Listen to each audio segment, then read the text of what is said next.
င်္ဂလာပါ MyPC Gaming ကကြိုဆိုလိုက်ပါတယ်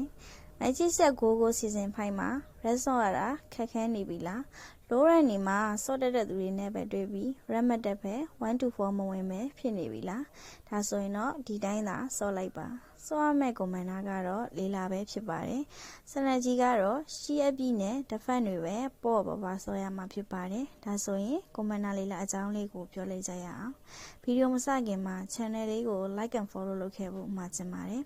အရင်ဆုံးလေးလာ commander အကြောင်းလေးကိုပြောလိုက်ကြရအောင်လေးလာ scale လေးလာအယုတ်ကလေးကနေပြီး damage ချတောင်တီးမယ်ဆိုရင်အများဆုံးဖွင့်ထားတဲ့စနက်ကြီးတွေက hero တကောင်ကိုထုတ်ပေးမှာဖြစ်ပါတယ်လေးလာကတ်ယူထားရင်ကိုယ့်ဘက်က hero တွေက damage 9000အထိရနဲ့နောက်တကောင်ကိုထပ်မံရရှိမှာဖြစ်ပါတယ်အားလေးဂိမ်းမှာမသိတာပေမဲ့လေဂိမ်းမှာတပွဲနဲ့ဟီးရိုး2ကောင်အထိရနိုင်ပါတယ်တခုမှတ်ထားရမှာကလေးလာကအရင်စီဇန်နေနဲ့မတူတော့ပါဘူး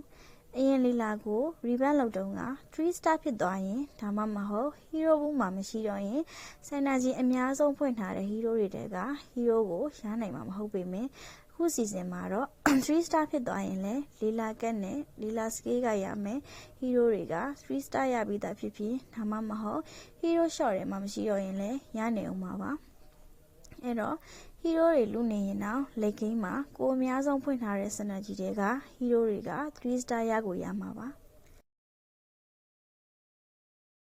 နောက်ထပ်မှတ်ထားစရာတစ်ခုကလေးလာ scale လေးလာကတ်ကနေပြီးရလာမယ့် hero တွေက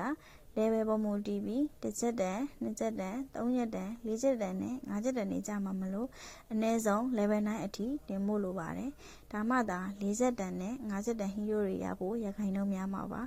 ကဲဒီလောက်ဆိုလေးလာအကြောင်းကိုသိပြီလို့ထင်ပါတယ်နောက်ဗီဒီယိုလေးမှာ gameplay ဗီဒီယိုလေးနဲ့